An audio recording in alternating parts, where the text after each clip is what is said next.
आपने जो बांधा था पगड़ी क्या कह करके बांधा था, जब तक हटाएंगे नहीं, जब तक कबाड़ेंगे नहीं, पगड़ी नहीं खोलेंगे, और जाकर के गलबहिया मिल गए। आप सब लोकसभा में सदन के नेता हैं, लालू जी ने स्पष्ट कहा है कि अगस्त तक सरकार गिर जाएगी, 5 साल तो सरकार नहीं चलेगी। तो हम लोग देख भी रहे हैं सदन में कि किस तरह का वार्तालाप कर रहे हैं। सत्ता में आने के बाद किन बातों का जिक्र करना चाहिए, उन बातों का जिक्र न कर करके कहाँ ले आएंगे। इमरजेंसी की बात, अरे बेरोजगारी की बात कीजिए ना, महंगाई की बात कीजिए ना, भ्रष्टाचार की बात कीजिए ना, बिहार को विशेष राज्य के दर्जे की बात कीजिए ना। लोकसभा में सदन के नेता आरजेडी के अभय कुशवाहा जी मौजूद हैं। आज राष्ट्रीय जनता दल का 28वां स्थापना दिवस के मौके पे ये मौजूद थे।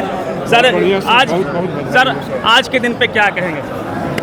देखिए, आज के दिन तो हम यही कहेंगे, आज 28वां स्थापना दिवस है और हमारे राष्ट्रीय अध्यक्ष जी और माननीय युवाओं की आन बान शान और बिहार के लिए एक नई रोशनी माननीय तेजस्वी जी ने पूरा संदेश पार्टी के सभी सम्मानित नेतागण को और वर्कर्स को देने का काम किया है। और जो दिशा निर्देश उन्होंने दिया है, निश्चित तौर पर पार्टी और हम सब लोग मिल करके पूरे बिहार में जा करके पार्टी को एक नई मजबूती प्रदान करने के लिए पूरी एड़ी चोटी हम लोग करें। आप सब लोकसभा में सदन के नेता हैं, लालू जी ने स्पष्ट कहा है कि अगस्त तक सरकार गिर जाएगी, 5 साल तो सरकार नहीं चलेगी। आप समझ सकते हैं, माननीय राष्ट्रीय अध्यक्ष जी बोले हैं तो निश्चित तौर पर हम लोग देख भी रहे हैं सदन में कि किस तरह का वार्तालाप कर रहे हैं। सत्ता में आने के बाद किन बातों का जिक्र करना चाहिए, उन बातों का जिक्र न कर करके कहाँ ले आएंगे। इमरजेंसी की बात, अरे बेरोजगारी की बात कीजिए ना,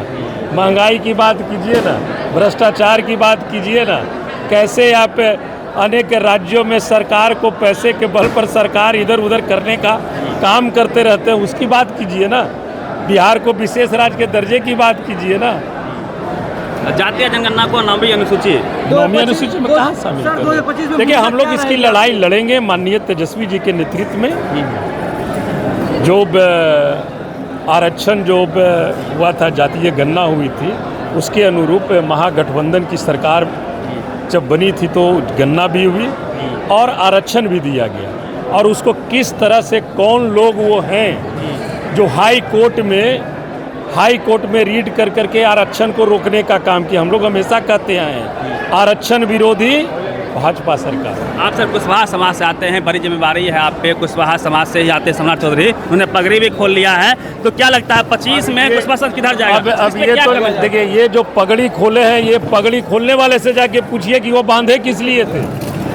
जिस लिए वो बांधे थे वही अपना बोलते रहते, तो उनसे पूछिए ना कि आपने जो बांधा था पगड़ी क्या कह करके बांधा था और खोले क्या कह करके।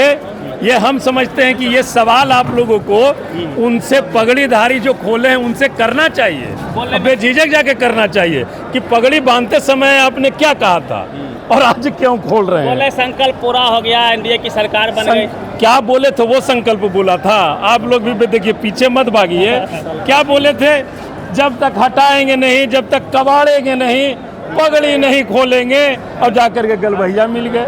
तो ये तो भारतीय जनता पार्टी का ये नियत और नीति है। आप देख लीजिए, चुनाव के 10 दिन पहले महाराष्ट्र में अभी डिप्टी सीएम है वहाँ के, उनके बारे में क्या कहा था कि 70,000 करोड़ के घोटालेबाज है, और 10 दिन बाद वो अपने पार्टी में ले आए और छीन बीन कर करके पैसा का बल प्रयोग कर करके और वहाँ सरकार बनाए, और फिर वही डिप्टी सीएम है। तो भारतीय जनता पार्टी में जो चल जाते हैं नेता भ्रष्टाचारी, वो वाशिंग पाउडर निर्माण। उपेंद्र कुशवाहा को राज्यसभा भेज दिया गया है, कुशवाहा समाज पर कितना असर पड़ेगा, किधर जाएगा? बधाई हो उनको, कुशवाहा जी को राज्यसभा में जा रहे हैं, हमारी शुभकामनाएं हैं। और रह गई बात, ये आने वाला समय में समाज निर्णय करेगा, और समाज के जो हित के लिए, समाज के साथ हर एक सुख दुख में समाज हो या जमात के साथ जो खड़ा रहेगा, समाज और जमात उसी के साथ निश्चित तौर पर जाने का। अब है कुशवाहा जी थे बड़े चेहरा है, आरजेडी के लोकसभा में सांसद चुने गए हैं औरंगाबाद से, और